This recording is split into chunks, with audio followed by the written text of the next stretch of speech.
Now, Singapore's leading developer of industrial infrastructure, JTC Corporation, is promising more innovative developments. It says it's working on 16 projects which should add 800,000 square metres of multi-user space by 2017. Now, JTC also expects industrial rents to continue to moderate in the coming years. Wong Ying has this report.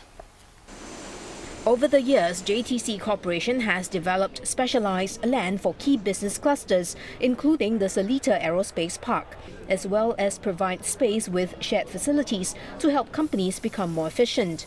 To further intensify land use going forward, JTC is looking at developing integrated multi-user factories for the oil and gas sector, with provision for housing more than 1,000 foreign workers. We want to provide a facility where we can have land-based factories where you need higher floor loading for heavy manufacturing. We can put it on the ground floor. We will have a warehouse. We can have light manufacturing space above it.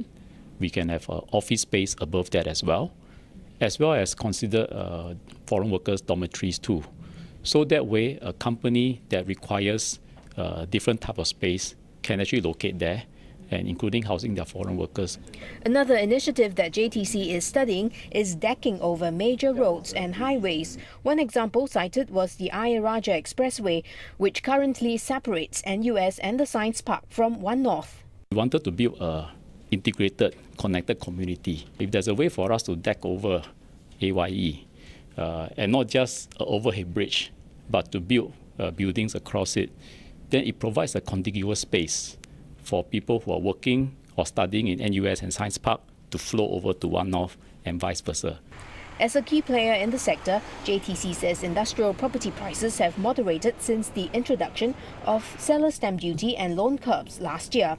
They rose by 3.5% in 2013 compared to 9.7% in the previous year.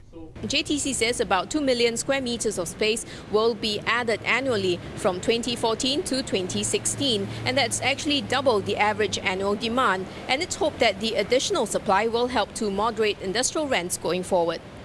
JTC says currently the private sector owns about 85% of multiple user industrial space in Singapore, which are commonly used by SMEs.